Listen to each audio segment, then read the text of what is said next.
Bismillahirrahmanirrahim. Assalamualaikum warahmatullahi wabarakatuh. Kami dari kumpulan DAL akan membentangkan tajuk Al-Hukmul Wad'iyyu. Saya akan memulakan pembentangan kami dengan membincangkan tajuk تعريف الحكم الوضعي وأقسامه. الحكم الوضعي هو ما يقتضي وضع الشيء لآخر أو شرطا له أو مانع له، وسمي وضعيا لأنه ربط بين شيئين يوضع من الشارع. Maksudnya, sesuatu yang terletak di atas sesuatu yang lain, atau sebagai tanda padanya, atau sebagai penghalang padanya, dan dinamakan wad'iyan kerana ia saling berkaitan antara dua perkara. Yudha'u minasyari' yang telah ditetapkan oleh asyari', penetap syariat, iaitu Allah Subhanahu wa taala. Aqsamul hukmul wad'i yanqasimu ila arba'ah. Awalan as-sabab, ثم الشرط، ثم المانع، ثم الصحة والبطلان. ثم الحكم الوضعي الأول هو السبب. تعريف السبب لغة ما يتوصل به إلى مقصود ما. Bermaksud sesuatu yang membawa kita kepada sesuatu yang dimaksudkan. واصطلاحا ما جعله الشرعي معرفا لحكم الشرعي بحيث يوجد هذا الحكم عند وجوده وينعدم عند عدمه. Maksudnya, apa yang dijadikan oleh syarak ma'rifan sebagai tanda yang mesti diketahui, di mana wujudnya hukum kerana sebab ini, dan tiadanya hukum kerana tiadanya sebab ini. Contohnya, wujudu qisas li sababil qatli. Wujudnya qisas itu disebabkan adanya pembunuhan. Seperti juga contoh lainnya, wujudnya solat kerana masuk waktu. ينقسم السبب إلى قسمين. أولا باعتباره فعلا للمكلف أو ليس فعلا له، yaitu mengambil kira perbuatan mukallaf atau bukan perbuatan mukallaf. ثم القسم الثاني باعتبار ما يترتب عليه. Mengambil kira apa yang berterutan ke atasnya. Awalan, sabab huwa fa'li lil mukallaf wa fi qudratihi. Maksudnya, sebab kepada perbuatan mukallaf itu sendiri kerana kemampuannya. Contohnya, kasafar li ibahatil futur. Maksudnya, ketika kita bermusafir, maka harus untuk kita untuk berbuka puasa. Thumma sabab laisa fi'lan lil mukallaf wala maqduran lahu. Maksudnya, sebab yang bukan daripada perbuatan mukallaf dan luar daripada perbuatan mukallaf. Kaduluki syamsi liwujubis salah. Seperti terbenamnya matahari, maka wajiblah solah. Thumma sabab li hukmi taklifi.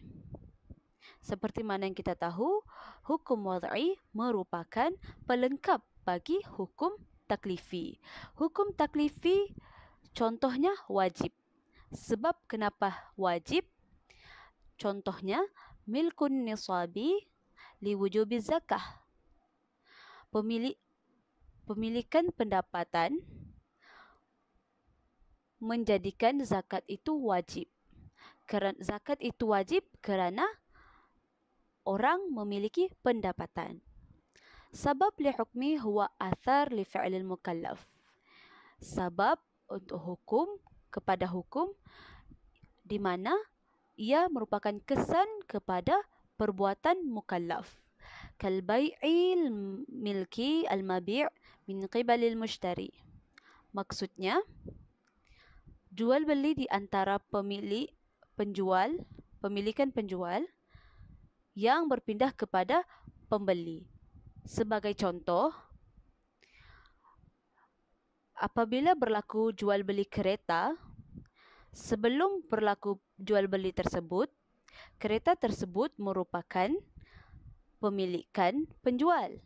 Tetapi sekiranya berlaku proses jual beli, maka penjual tersebut akan izalatul milki, kehilangan pemilikan terhadap kereta tersebut, dan berpindah kepada hak pemilikan tersebut berpindah kepada mushtari. Maka kesannya izalatul milki kepada bai'.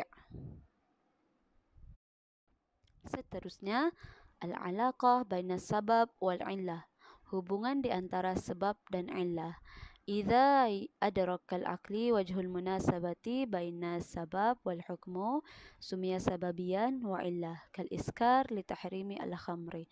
Jika ia melibatkan mengurangkan akal, yakni menjadikan seseorang itu tidak waras di antara sebab dan hukum, maka ia dinamakan sebagai sebab dan illah. Seperti perkara yang memabukkan menjadi illah kepada pengharaman arak. Di dalam Al-Quran, ia tidak menyebut bahawa haramnya arak itu tersendiri. Tidak menyebut secara langsung arak itu haram. Tetapi menggunakan ciri iskar. Maka antara ciri-ciri khamar ini iskar, memabukkan. Maka itulah dijadikan dia haram. Tetapi pengharaman arak ini disebabkan kerana kita boleh hilang akal. Maksudnya tidak waras disebabkan arak ini. Tetapi wa in lam yadrikul aqli wajhul munasabati sumiya sababiyan faqat. Ka ghurubi syamsi liwujubi salatil maghrib atau syuhuri Ramadan liwujubi siyam. Maksudnya, tapi jika ia tidak melibatkan dia tidak mengurangkan akal, maka ia dinamakan sebagai sebab sahaja. Contohnya, wajibnya solat maghrib kerana terbenamnya matahari dan wajibnya puasa kerana penampakan anak bulan. Kullu illah sababiyan walaysa kullu sabab illah. Seperti arak seperti mana kita tahu cirinya memabukkan. Baiklah. Dan sebabnya adalah menjadikan seseorang itu tidak waras. Maka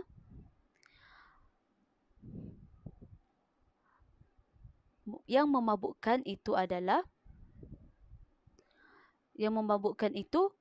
pasti akan menghilangkan waras. Tetapi yang menghilangkan waras itu tidak semestinya memabukkan. Contohnya, maknanya tidak semestinya arak sahaja yang yakni perkara yang memabukkan sahaja yang menghilangkan akal. Seperti kemalangan juga boleh menghilangkan akal, atau hisab agam juga boleh menghilangkan akal.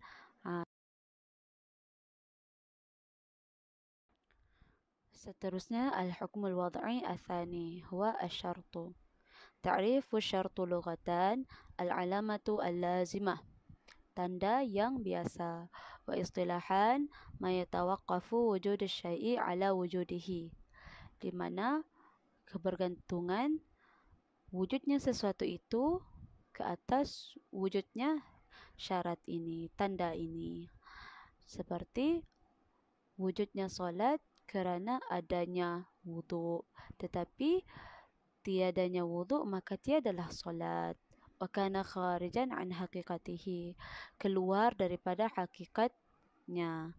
Contohnya, seperti mana yang kita tahu, solat ada 13 rukun. Tetapi wuduk tidak termasuk dalam 13 rukun tersebut. Maka betullah bahawa wuduk itu keluar daripada hakikat solat itu. Karena wuduk wudu'u kharijan an haqiqati salah. Wala yalzimu min wujudihi wujudi syai'i lakin yalzimu min adamihi adami dhalika syai'i. Maksudnya, tidak semestinya wujudnya ini, maka perlu wujud juga sesuatu itu. Tetapi tanpa syarat ini, maka tiadalah sesuatu itu. Contohnya, kita mengambil wuduk tidak semestinya untuk bersolah.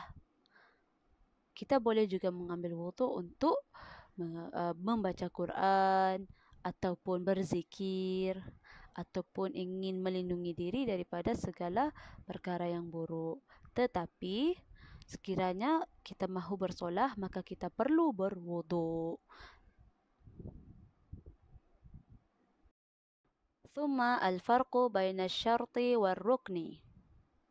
Perbezaan antara syarat dan rukun. Al-ittifaqu bainahuma, persamaan di antara keduanya.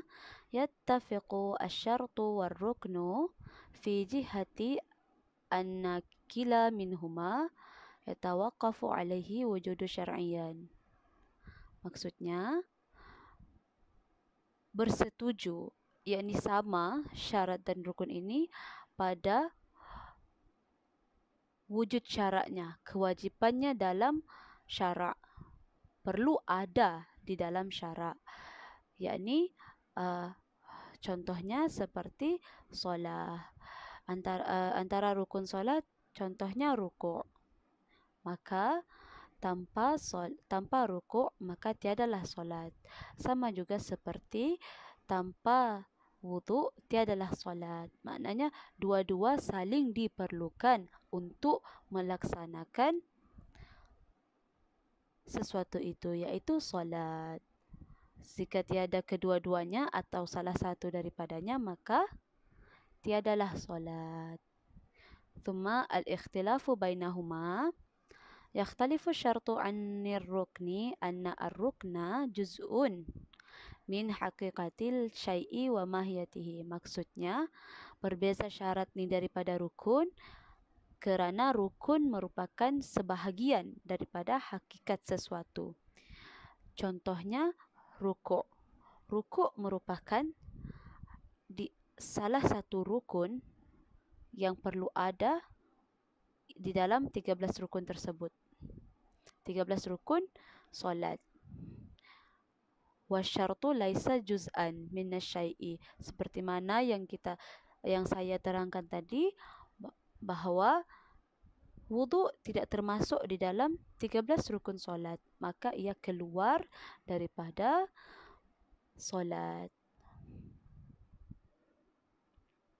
Assalamualaikum warahmatullahi wabarakatuh. Saya akan menyambung pembentangan kumpulan kami.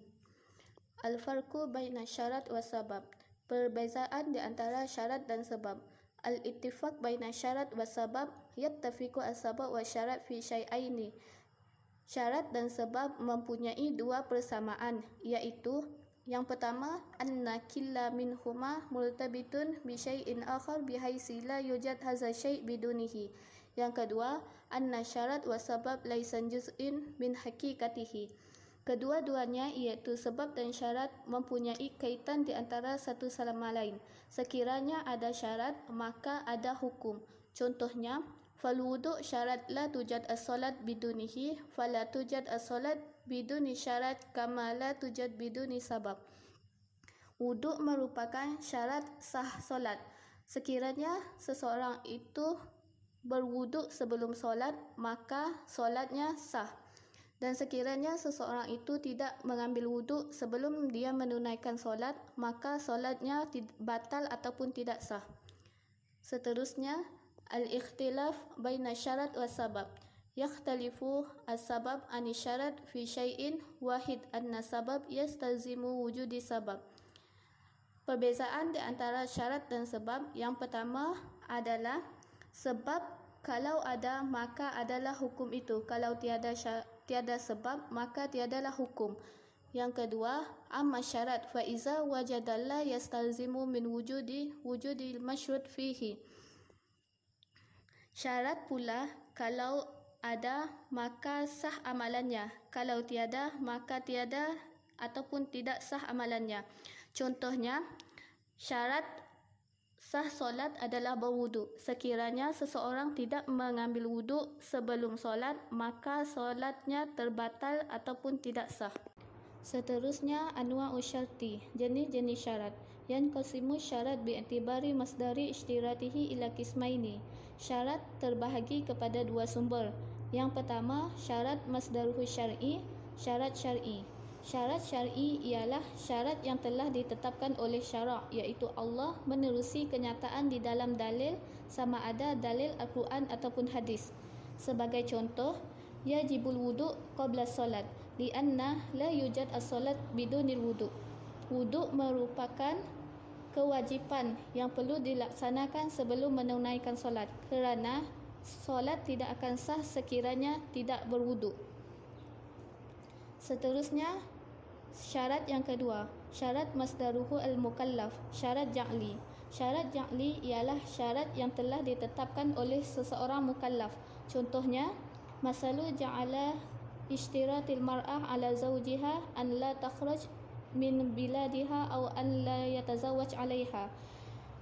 Maksudnya, seorang perempuan telah menetapkan kepada suaminya, sekiranya suaminya keluar negara, maka dia tidak boleh berkahwin dengannya.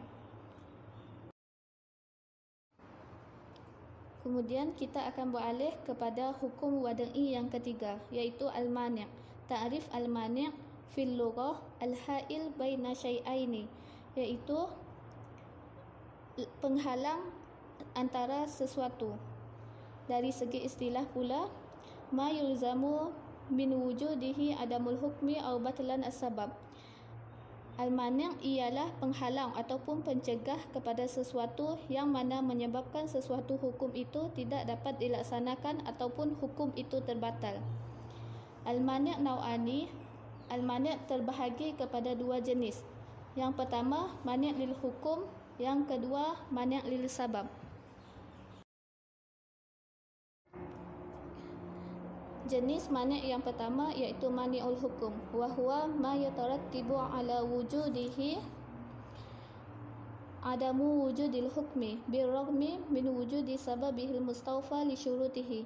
Mani' yang pertama ialah mani' lil hukum, merupakan sesuatu perkara dengan kewujudannya menyebabkan tidak terjadinya hukum walaupun ada sebab yang cukup dan syarat yang cukup. Sebagai contoh, al-abwah mani'ah minal qisas. Qala sallallahu alaihi wasallam, la yaqtulu walid biwalidihi.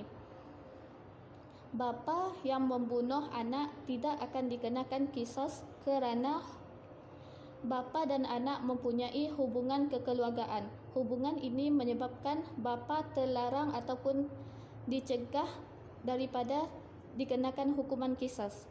Contoh yang kedua, qatalal waris limaurisihi adwanan.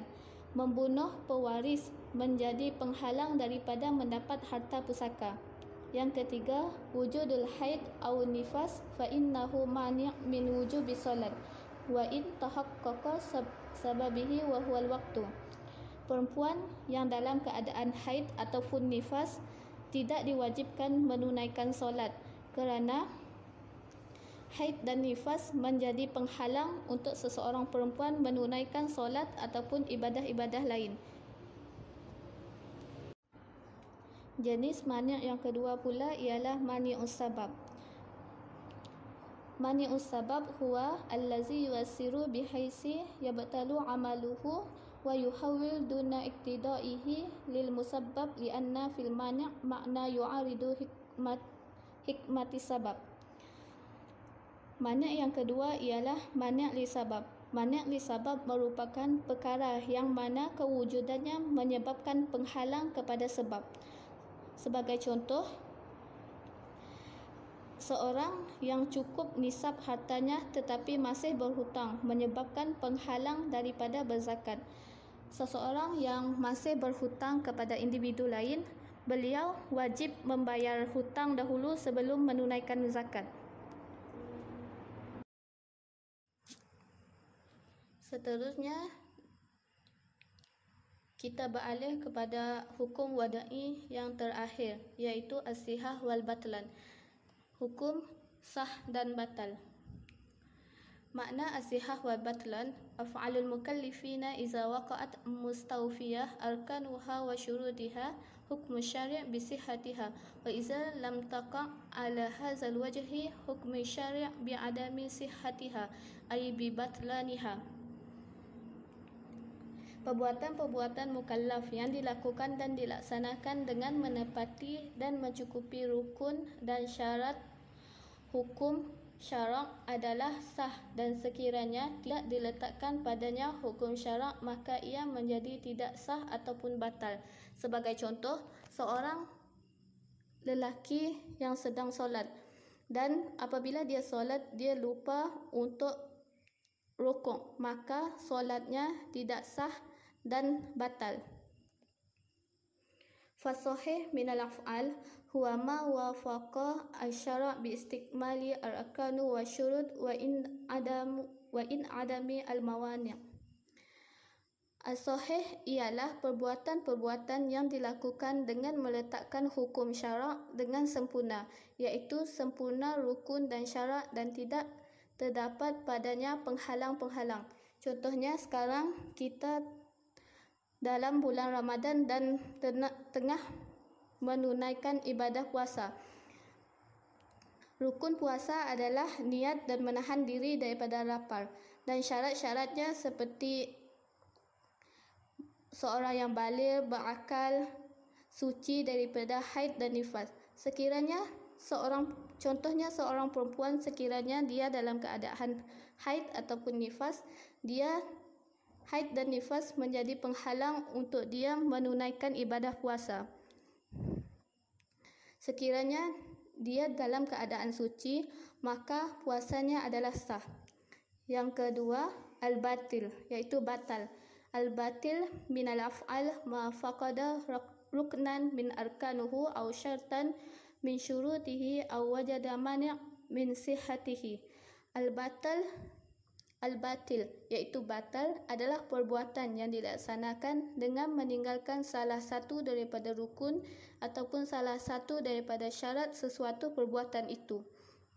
Dan pada perbuatan itu terdapat mani', iaitu penghalang yang menyebabkan perbuatan itu menjadi tidak sah.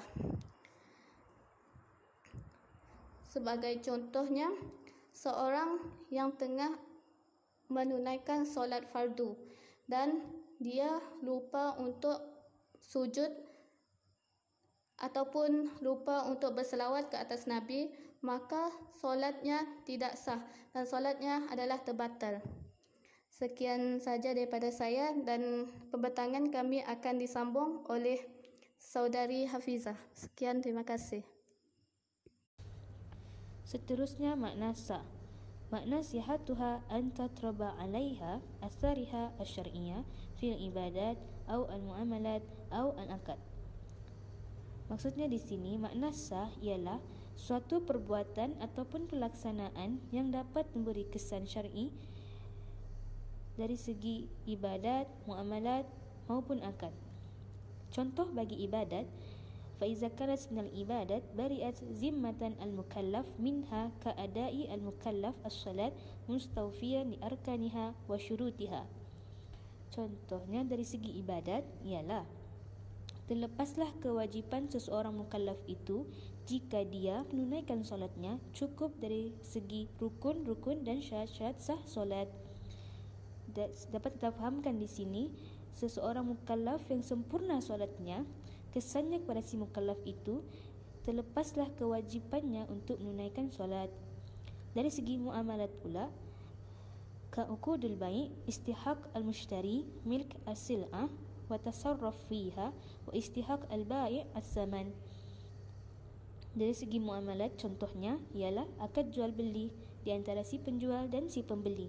Jika sah akad jual beli tersebut, maka kesannya kepada si pembeli ialah si pembeli tersebut dapat haknya untuk memiliki barang yang dia beli, manakala si penjual pula dapat haknya untuk mendapatkan bayaran yang bayaran harga yang dia jual.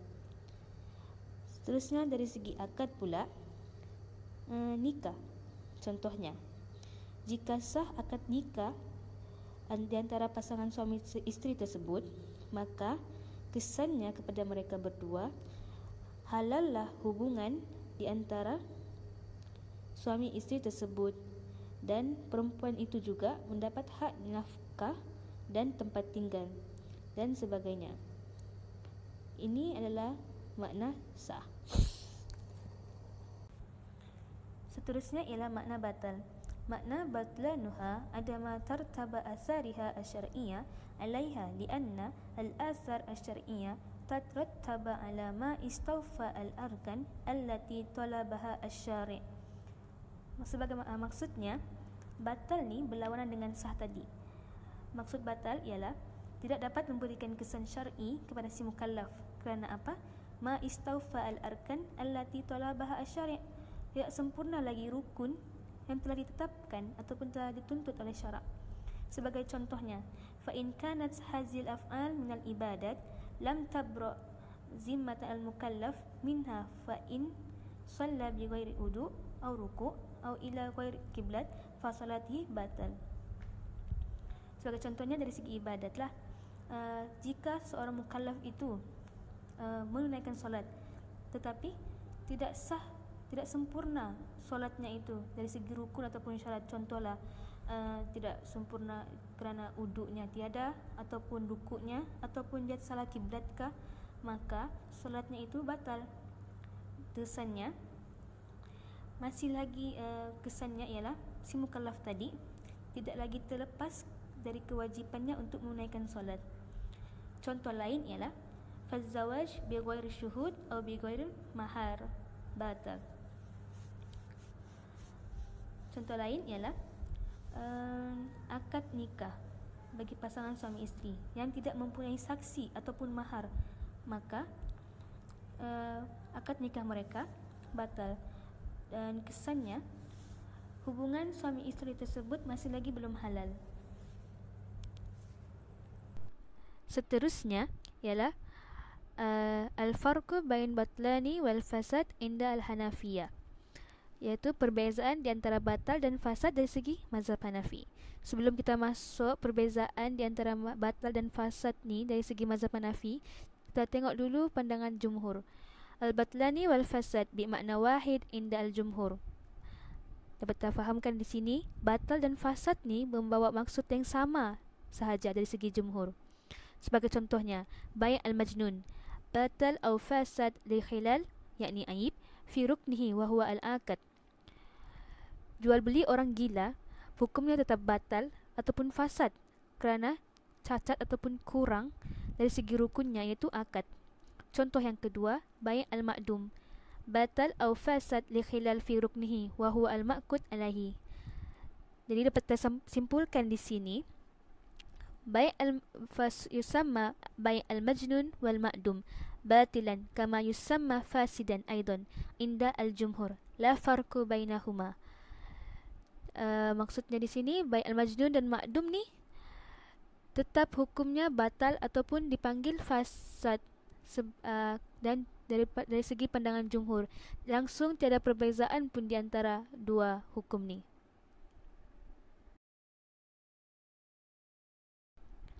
Okey, seterusnya ialah perbezaan di antara fasad dan batal dari segi mazhab Hanafi. Fil ibadat la farqu baina al-batil wal fasid inda al-Hanafiyah fil ibadat. Misal, fa iza faqadat as-salat ruknan min arkaniha kas-sujud aw syartan min syurutiha kal-wudu' fa salati tusamma batila aw fasida. Dari segi ibadat, mazhab Hanafi bersependapat dengan jumhur tadi. Tiada beza di antara batal ataupun fasad dari segi ibadat. Sebagai contohnya, solat yang kurang dari segi rukun ataupun syarat sah solat, hukum solat tersebut tetap dipanggil boleh dipanggil batilah ataupun fasidah. Seterusnya ialah fil muamalat wa hiya al-uqud wa tasarrufat. Al-batila wujud li khilal fi arkanihi mislu bai' al-majnun ولكن الفاسد wujud لخلال في شروطه مثل النكاح غير شهود. Dari segi muamalat, mazhab Hanafi berpendapat bahawa hukum batal wujud jika kurangnya dari segi rukun. Contoh, bai' al-majnun, jual beli orang gila. Manakala fasad wujud li khilal fi syurutihi mislu an-nikah ghair syuhud. Fasad, hukum fasad berlaku wujud jika timbulnya kekurangan dari segi syaratnya. Contoh, nikah tanpa saksi. Summa fal batil inda al-Hanafiyah ma raja'a fihi al-khilal ila arkanil akad ay sighatul akad aw al-akidaini aw mahalil akad. Wal fasid ma raja'a fil al-khilal ila awsafil akad yakni syurutihi la ila arkanihi fa arkanihi salimah walakin al-khilal tara ala ba'd awsafihi. Batil dari segi mazhab Hanafi apa yang berlaku kekurangan dari segi rukun akad. Contohnya sighatul akad ataupun al-akidaini ataupun mahalil akad. Manakala hukum fasid apa yang berlaku kekurangan dari segi awsafil akad, sifat-sifat akad ataupun syarat-syarat akad. Fasid ni berlaku kekurangan pada syarat dan bukannya pada rukun. Maka rukun akad tadi tetap selamat. Lakin al-khilal tara'a ala ba'd awsafihi. Tapi berlaku kekurangan pada syarat. Fal-uqud al-batila la yumkin tashihuha. Amma al-uqud al-fasida fa innahu yumkin tashihuha min uqud al-fasida ila uqud sahihah. Maka akad yang batil, yakni kurang dari segi rukun, tidak mungkin dapat diperbaiki. Manakala akad yang fasid kurang dari segi syarat masih boleh diperbaiki. Sebagai contoh, akad yang fasid ialah fa'akad an-nikah biduni syuhud indalah nafiyah yumkin an yusahhiha min fasid ila sahih iza ata bisyuhud. Akad nikah tanpa saksi dari segi mazhab Hanafi boleh diperbaiki dengan cara mendatangkan saksi kerana akad fasid ni kurang syarat. Berlainan pula bi khilaf bai' al-majnun fal bai' batil la yumkin an yusahhiha mutlaqan. Berlainan dengan bai' al-majnun. Bai' al-majnun ni kurang dari segi rukun, maka hukum jual beli orang gila ialah batal dan tidak mungkin dapat diperbaiki secara mutlak.